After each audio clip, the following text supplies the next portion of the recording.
सोनू शर्मा जी, आपसे मेरा सवाल यहाँ पर यह है कि कंपनियों कहा गया है कि वो एक मॉनिटरिंग मैकेनिज्म को कंपनी में स्थापित करे। ये किस तरह के मैकेनिज्म की बात हो रही है? किस तरह से इसको स्थापित किया जाएगा? इसकी ट्रैकिंग कैसे की जाएगी? कंपनी के लेवल पर अगर मैं समझना चाहूं तो जिम्मेदारी इस अधिसूचना के बाद कितनी बढ़ गई है ताकि पारदर्शिता मेंटेन की जाए?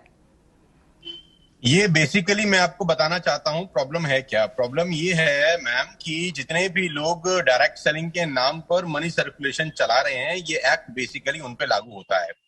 बहुत सारे लोग डायरेक्ट सेलिंग के नाम पर मनी सर्कुलेशन प्रोसेस चलाते हैं। ₹1 का जो प्रोडक्ट है उसका कॉस्ट, उसका एमआरपी, उसका रेट इतना ज्यादा डिमांड किया जाता है लोगों से, और वही बीच का पैसा लोगों में रोटेट किया जाता है।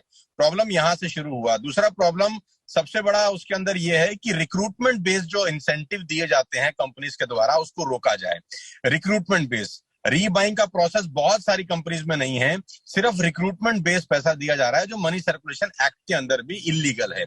तो अभी इस लॉ के क्या कहते हैं फ्लोर पे आ जाने से बहुत सारी कंपनियां जो सिर्फ और सिर्फ मनी सर्कुलेशन चला रही है नेटवर्क मार्केटिंग के नाम पर, उन सब पे शिकंजा कसा जाएगा और सही कंपनी जो काम कर रही हैं उनको बहुत अच्छा काम करने का मौका मिलेगा।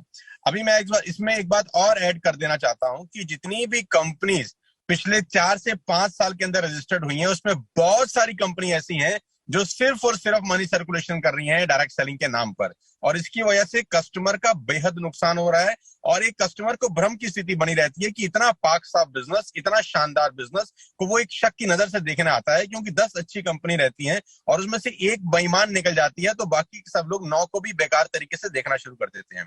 तो ये बहुत स्वागत योग्य एफर्ट है, और इसका जैसा कि सर बता रहे थे कि इसका इंतजार बहुत बहुत सारे सालों से था, और we are very thankful to the government of India कि ये फ्लोर पर आ गया है फंड। तो सोनू शर्मा जी, ये जो बिजनेस है ये कितना बड़ा है? और आपने यहाँ पे जिक्र किया पिरामिड और मनी सर्कुलेशन स्कीम्स का, जो कि डायरेक्ट सेलिंग कंपनीज कुछ चला भी रही थी।